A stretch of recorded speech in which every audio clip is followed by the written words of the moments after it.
Coming up on iOS today, we are talking about how we prepare for a new iPhone and what we do moments after getting it. Stay tuned for this informative episode of iOS Today.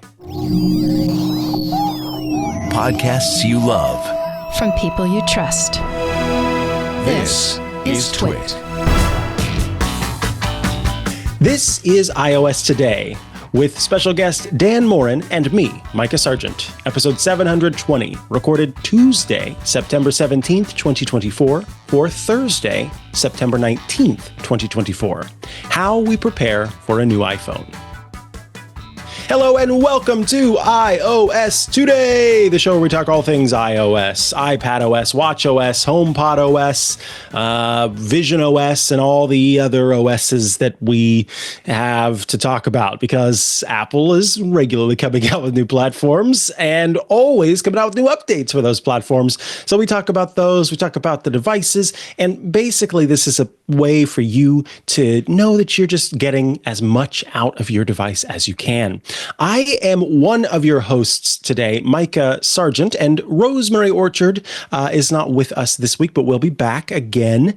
But joining us in Rosemary's place is my pal, my co-host of Clockwise. It is Dan Moren. Welcome back, Dan. Hey, it's good to be here, Mikah, to talk with you about all the OSs, the OSs. The OSs, we call them. We do. In the biz, yeah. That's professional terminology right there. Yeah, you just got a little inside look there. So basically, this is our chance to kind of talk about preparation for and arrival of a new iPhone. As we record this episode on Tuesday, September 17th, the new iPhones are set to hit stores and in many cases people's hands on Friday. And so some people, of course, have been able to get early looks at these devices and write about them. But for yours truly, I will be waiting until Friday to get mine.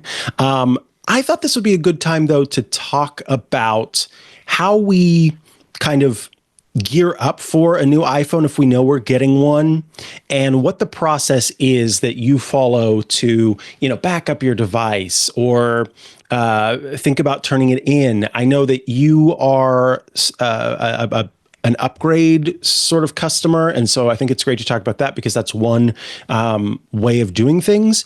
So yeah, let's kick things off. First and foremost, do you have a process for deciding whether it's time to upgrade to a new phone?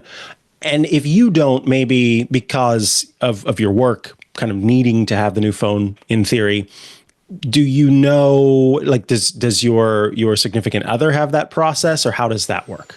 Yeah, the flow chart for me is very simplified. It's did Apple come out with a new phone? If so, yeah, upgrade phone.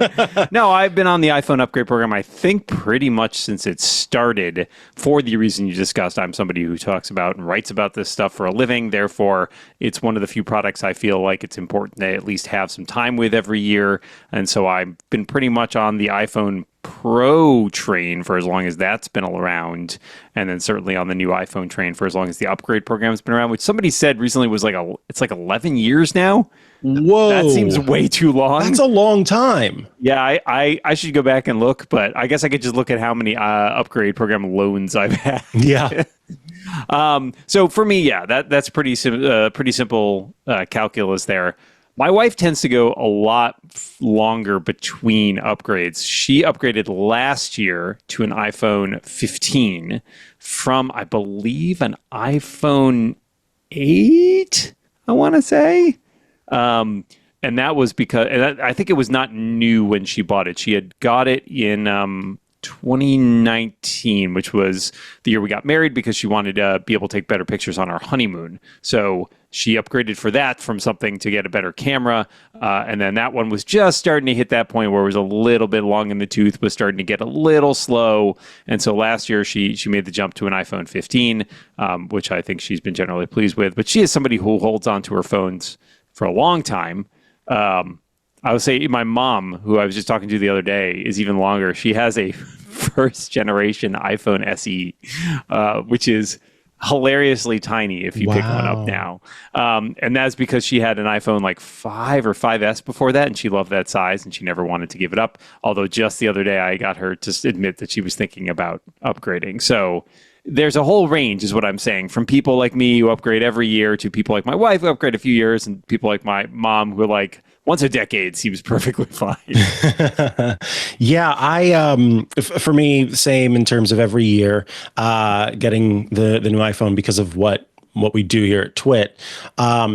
My partner has been on, I don't think it's the SE. I think it's the Mini. I think it's actually the full-on Mini, and has loved that device. But basically, he can almost just like stare at it and it drops 10% battery at this point.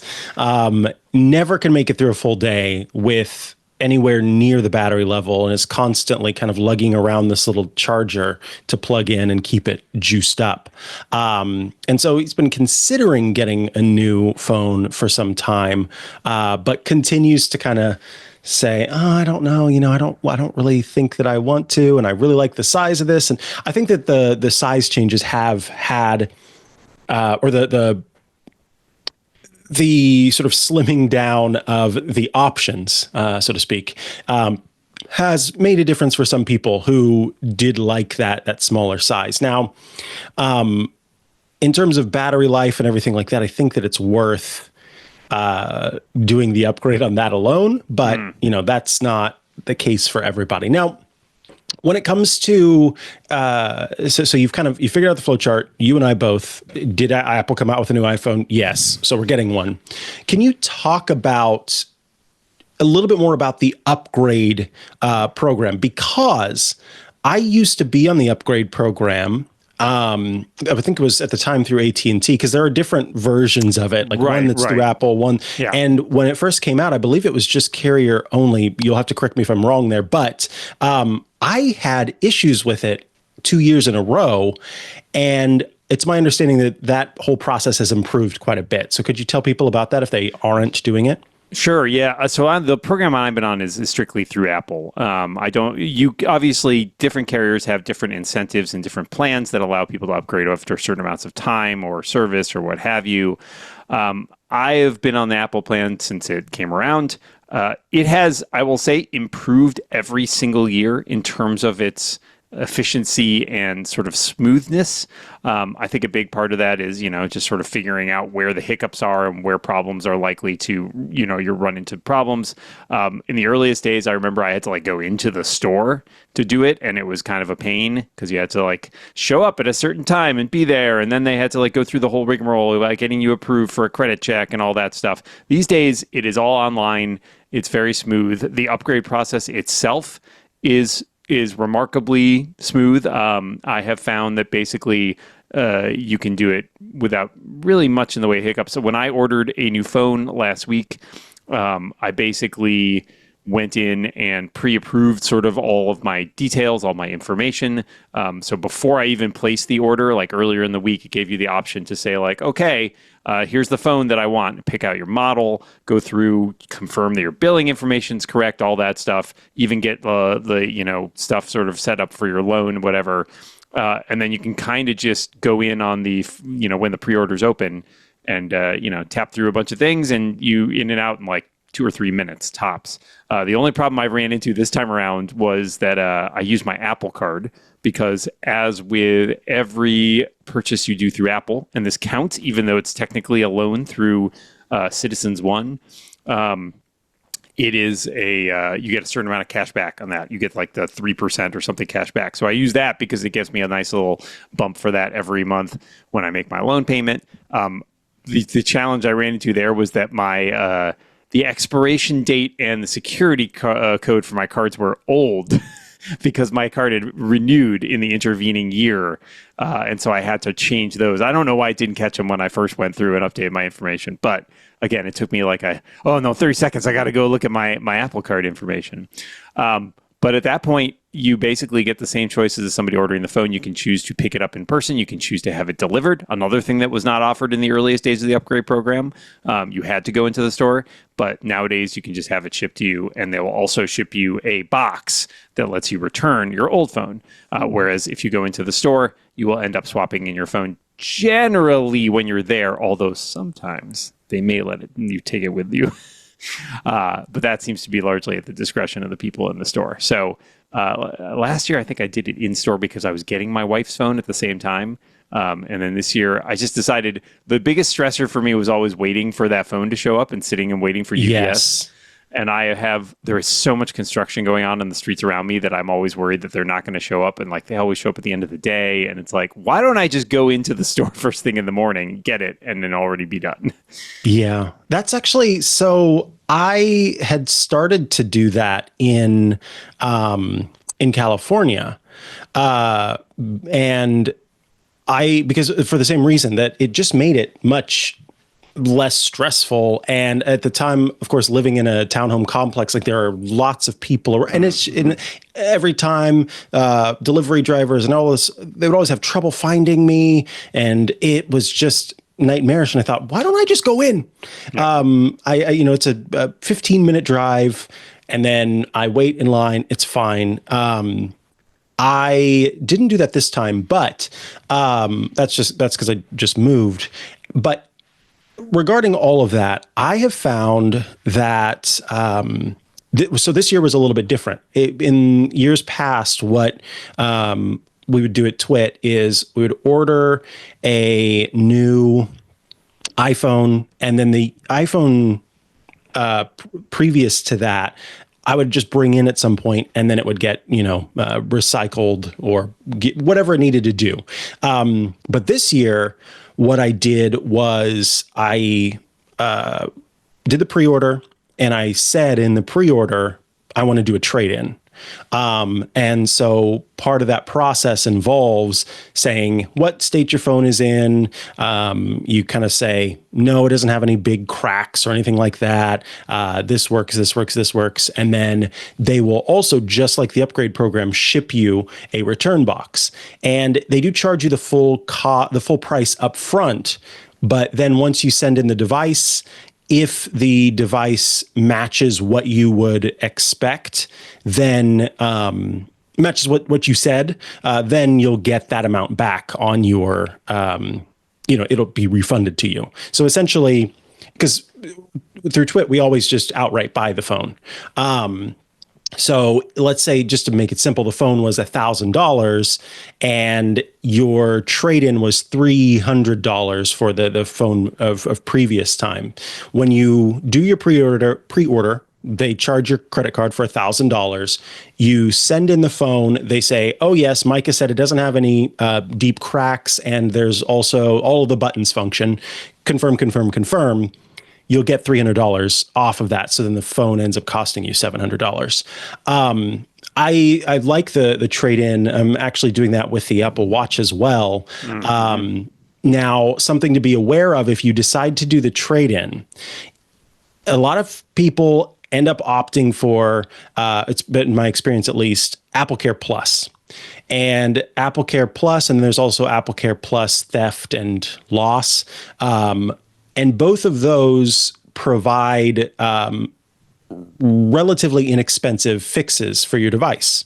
So if you have a last model iPhone that has Apple Care Plus and it gets a crack in it, and you want to trade that in, you may be thinking that because you've got Apple Care Plus on it, when you trade it in, they will refund you, or they will do the trade-in value for, let's say, $300 less the cost of the fix, which is like $29 for the screen or something like that. That is not the case. I think it was The Verge one of the writers for The Verge, he thought that was going to be the case. So he was trading in his old iPhone, said, well, yeah, it's got a big crack on it, but I've got Apple Care Plus. They said, we'll give you $0 for it. So what he ended up doing was he had just enough time to book a repair, go into an Apple store and get it repaired so that the screen was brand new, and then do the trade-in that way. But for most people who are listening to this, because you're going to be listening to this after iPhone launch day, you're probably waiting to get a new iPhone. I just want you to be aware of that whenever you're thinking about doing a trade-in, or if you're thinking about upgrading to a new phone. If you have AppleCare Plus, go get it fixed and then do the trade-in. I will say it could be different in the store. If you were to take it into the store and try to do that there, maybe they would kind of work that in. But for the online process, it did not work that way. And so it was like a phone that would have, I think, this iPhone 15 Pro Max that I reported as having no issues, Apple was giving $650 for this, which is quite a chunk off of a 16 Pro Max.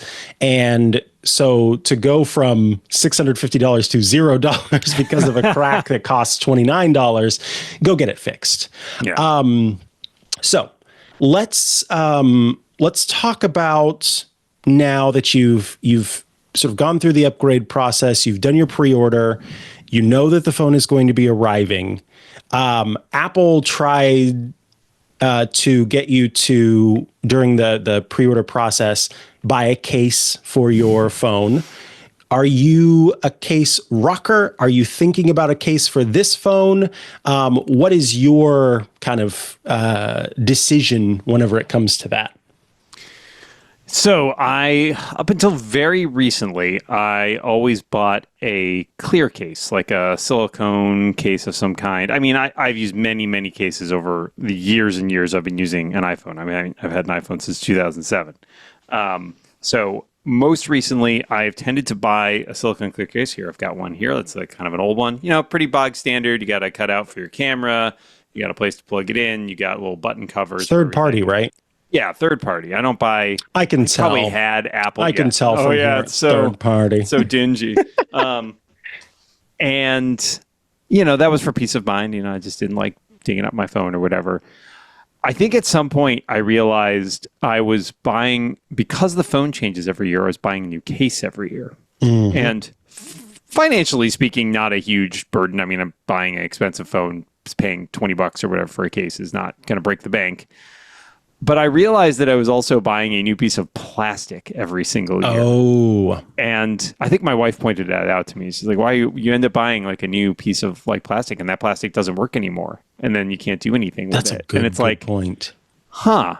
And I have a lot of friends who go caseless. Can we just rewind and have you not tell me that, please? Yeah, sure. That didn't happen. Those plastic cases, all biodegradable. They are not. So I ended up, sorry, Dang it. I ended up last year with my iPhone 15 Pro going caseless. And it was an interesting experience. I think I was, very trepidatious about it going in. In the end, I think it was fine. I will say the nature of this device is such that it is actually pretty resilient. I have some scuffs around the edges of the device, and those came actually very early on. And I don't know if those were flaws in the process or whatever, or something where I really scraped it up, but I have like a couple of the edges. I don't even know if I can show it off because they're so, I don't think I could probably even get it up to the phone or the camera that's good enough, but there's like a little gray scuff on like the right at the top of the bezel. And I felt really bad. That was like a day in or something. But honestly, wow. it never got any worse, really. And I didn't really have any other significant damage. Again, a little wear and tear here and there. The biggest thing that's difference is that I do get scratches on the screen because I will put it down face down on like a table or something like that. And as good as that ceramic shield technology or whatever is from preventing it from breaking, it does not really prevent scratches. So I have definitely a few really good ones on there, and if you catch the light in the right way, you will see them for sure. Does it impact the overall usage of the phone? No. I don't. Hopefully, it will not impact the trade-in in terms of when they take it back. I don't think they mainly look for things that are damaged or functional problems. Yeah. But talking specifically about the recyclable part, the other part of that was kind of put that in stark relief was the fact that the phone itself is so reusable or recyclable, right? Apple takes these things apart if they're not usable and like uses them for parts and everything. And the idea that I was buying this hugely expensive phone, but that phone could then be reused or recycled almost entirely, and that I was buying along with it a tiny, a piece of plastic that could not in any way be reused or recycled, really made me feel like, is this what I should be doing? So I've not bought a case this year. I have no intention of buying a case. I kind of toyed around with some of the ideas like, maybe I just want like a bumper to protect the screen a little bit, or maybe I'll just get a screen protector or something like that. I haven't done any of that. So I think my experience with the last year, and I think, again, as long as it's just like I'm dealing with scratches and not like I'm shattering the phone or whatever, and I will note, as Mikah knows, that I dropped my phone on my laptop during WWDC this year and broke my laptop screen, but the phone was entirely fine. So, at that point, I started thinking, well, it's pretty resilient. So there's also the added thing where it's like when I know I'm getting a new phone every year, I don't mind as much. Like, it's like, it's scratched up. Well, all I got to do is live with it for like another few months or a week or whatever, and it'll be fine. So that's my feeling this year. Is I feel like that is one of the virtues of the titanium frame on the Pros, especially, is that they tend to be, a little bit more resistant to these things. So, I'm planning on going caseless again. We'll see what happens. My good pal Lex Friedman managed to break 2 separate iPhone 15 Pros in the last month alone. Oh, wow. He got it replaced, and then he broke the replacement. No. So it's not impossible. It's not impossible. It can be done if you are determined. If you try hard enough. If you close your eyes and throw your phone. No. Believe in yourself is what I'm saying. I have been using the clear case as well. This one from Apple, the MagSafe clear case. And I did order that again this year. This, of course, comes with the new camera control button that sort of passes the capacitiveness into the device.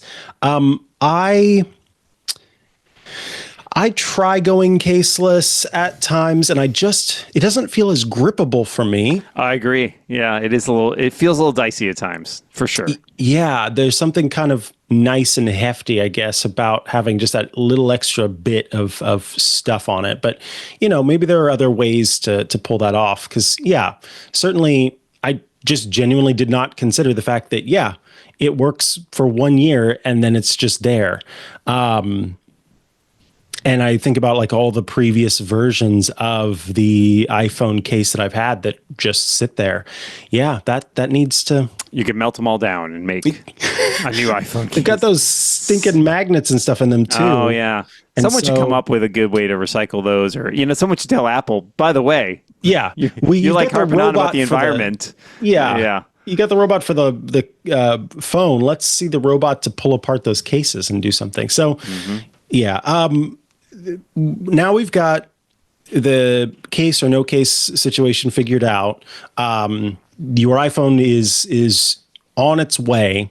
Do you do any kind of special backup leading up to Friday or whatever day the iPhone is going to be coming? Does your backup method change, and do any of your other behaviors change?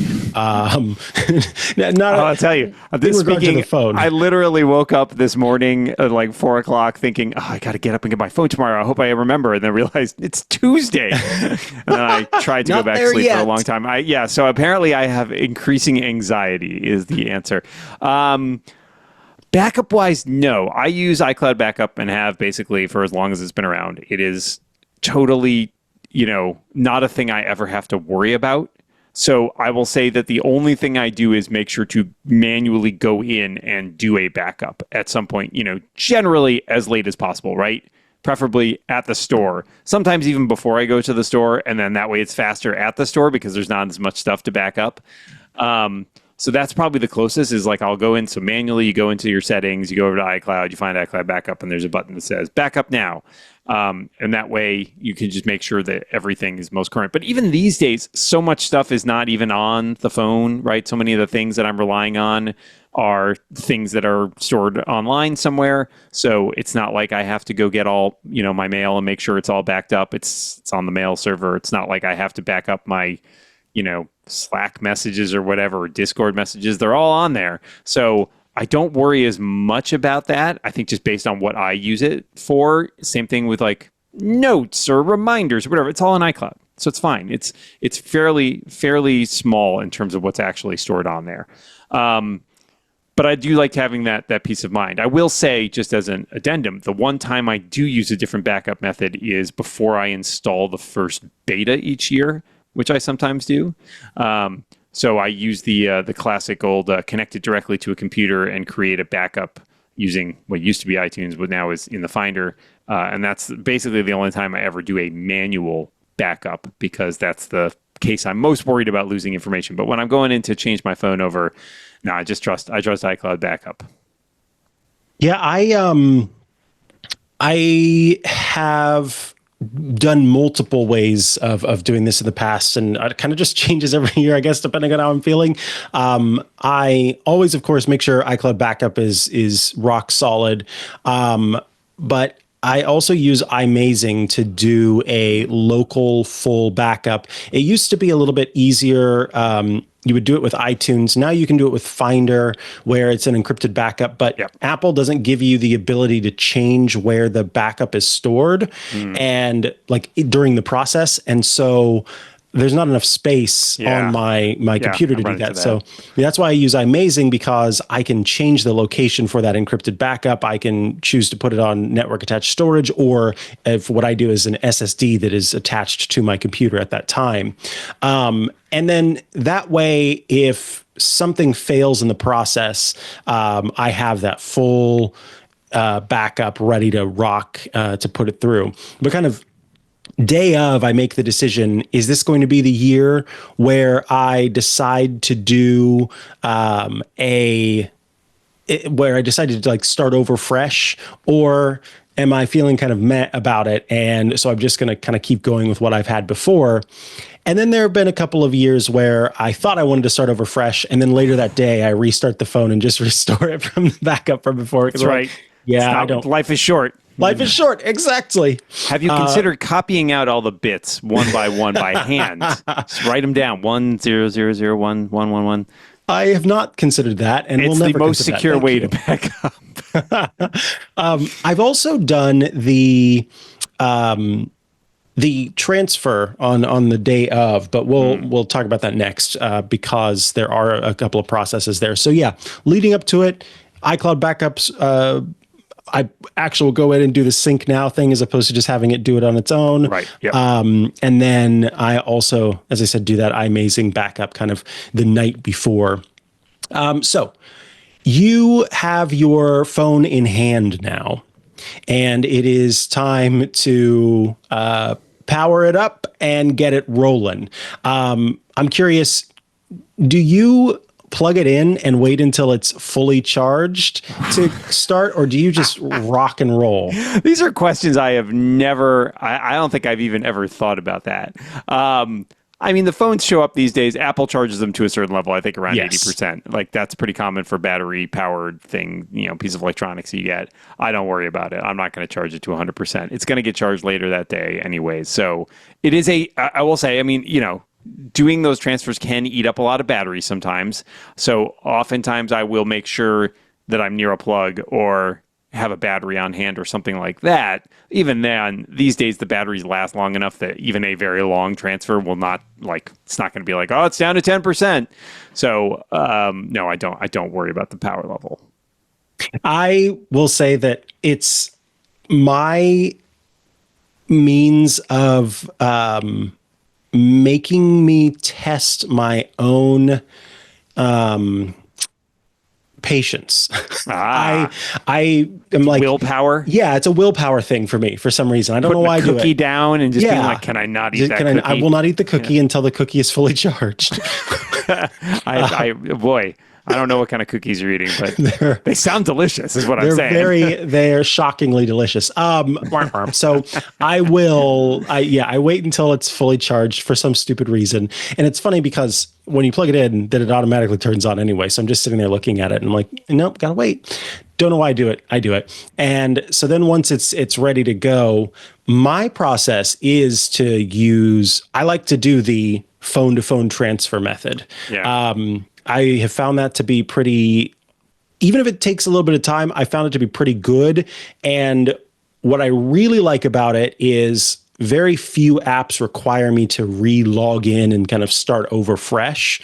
Whereas with iCloud backup download, because Apple is essentially just putting a little marker in place for the different apps that you have and then downloading them over time, then the apps are sort of fresher. And so I do find myself needing to log in and all of that. And so I like that phone to phone transfer if I don't do the full restore. What method do you use with all of that? I mean, I've used them all at various times over the years. For a long time, I used the restore from iCloud backup because it was the most reliable. I have used the phone to phone transfer in recent years and generally found it to work pretty well, but I know people who have run into problems with it where it just like gets stuck or hangs or something like that.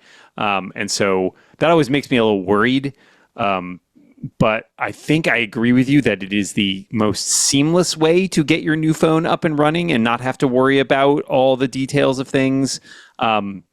I will say it's only that method's only been around for a few years. I feel like I don't remember when they introduced it, but it's still relatively new. And again, I feel like the upgrade process has gotten smoother every year in terms of Apple trying to streamline the process of going from one phone to another phone. Mm-hmm. Even with things like making sure that the watch correctly pairs or making sure that like your Apple Pay stuff comes through, or what was the other thing that always was a problem? The software version mismatches are always fun. So if you're someone who's running a beta, or iOS 18 comes out, this week before the phones have shipped. So when you get it, is your phone running a newer version of the operating system? Your old phone's running a newer version of the operating system than the new phone shipped with. And so even there, it does get a little better about saying like, hey, should we update the OS first instead of you having to do something bizarre like restore your phone, then update it, then rewipe it and start all over again, or start with a new fresh phone, update it. And oh boy, yeah, that was a real headache. So I think they've gotten that down a little bit more streamlined, but it does always provide a little trepidation when you go in to do that process. Like, how many steps am I going to have this time? Yeah, it just seems to change every time. And I've had issues with one year I had some cellular issues where I ended up having to call, but the problem was I couldn't call because my phone. Yeah. So I had to use someone else's phone. You found a payphone, or? Yeah, that's exactly what I did. I went and found a payphone. From 1997. Thank goodness I had quarters. And a time machine. And a time, exactly. I had both. And that is how I came to rule the world. Anyway, so yeah, that process can be kind of frustrating. So let's talk about now, we've gone through the whole thing of ordering the phone, getting the phone, transferring the phone. You've got everything on your device.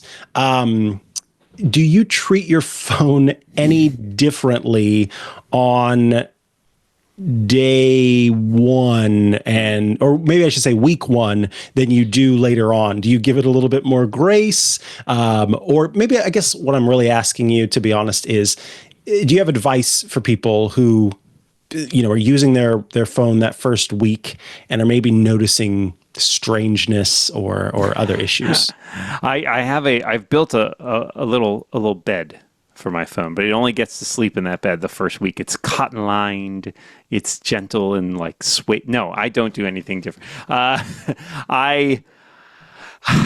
I mean, there's a couple truisms of upgrading to a new phone, right? One of them is the stuff is a little weird, usually in the first day or two. First of all, you got to, make sure all your apps transferred over correctly. As we discussed, some device methods maintain things like logins. I definitely find that there are a few apps that I always still have to log into for whatever reason.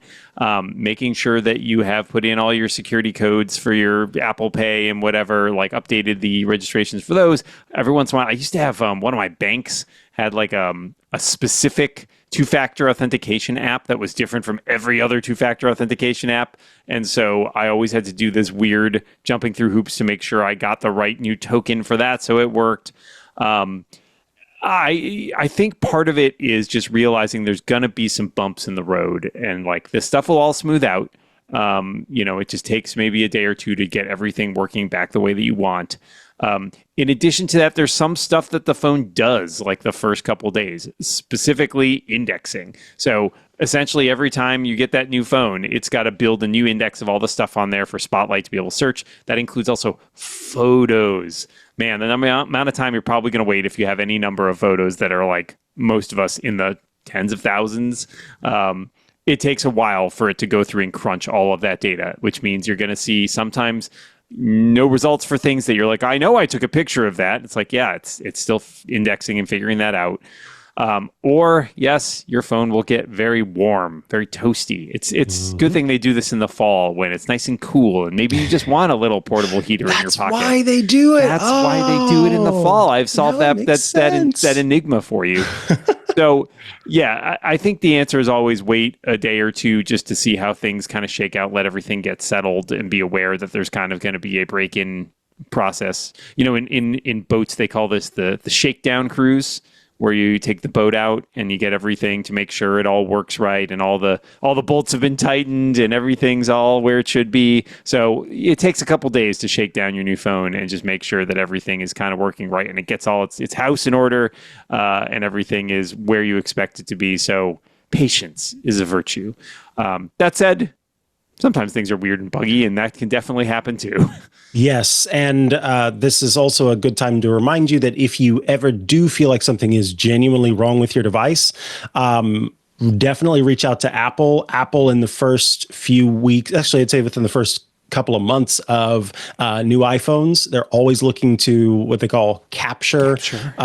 Devices that are misbehaving so that they can make sure that there's not an ongoing issue that could impact multiple phones. So I have found the process to be very easy to do because twice now I've had an issue in the long history of getting new iPhones. And each time, not only did they easily take my phone back, but they also had a new phone out to me in no time flat. So if you're worried about, now I'm not going to have my phone that I just got, they have some that are specifically for this. Mikah, I had way back in the mists of yesteryear in 2007, the year the iPhone came out. I had a phone that died on like day 2 of having the original iPhone. No. And it was totally dead. It like something happened. I don't even remember, but it was like would not turn on. And I had to take that in. And that was tricky too, because like the phone was out for 2 days. The troubleshooting stuff was not like prepared for that what did you at all. You don't know about like up, down, left, right, BA star, whatever. Exactly. Yeah. I don't think even Apple knew all the things they were supposed to do. So it was that was quite the experience. I had a chat with Apple PR. It was nice. Oh, that's nice. Went all the way. Yeah. So I really think that I guess I'll just ask you, anything else that you do or that you tell others to do that you would like to let people know about, advice that you give? I think one thing that's important, and one thing that I've learned being on the upgrade program specifically, is documentation. It is just very useful. I had a problem, I think it was last year or 2 years ago, where Apple claimed it had not received my phone, the old one that I had sent back. And it's like, well, good news for you. I have a picture of the box with the tracking number on it. And, I put it in that box and I dropped it off. So things like making sure that you just document like, hey, if you're sending a thing back in like a box where they provide a label, just take a picture of it just to have on hand. That I think there's little things like that where you just sort of document things as it happens, or if you're having these problems that we talked about, make sure you capture stuff, video, or take a picture or write stuff down so you have your experience ready. And it just can be handy. Like 9 times out of 10, you're not even going to need that information, but it is a big peace of mind to make sure that if you do need it, you do have it. So I think that's always my really sort of number one advice for these kinds of situations is make sure you've got receipts. That is very well put, and a great tip. I think for me, we pretty much covered everything that I kind of do and suggest. I think the one thing I like to do, if I do have a case, is I like to go into this is really involved and it's not necessary, but now I'm realizing I shouldn't even say this out loud because it's just so over the top. But I will go into a room, close the door, and turn on my my air filter that I have, like air. What is it called? That purifier? Air purifier. Thank you. To get as much dust out of the air as possible.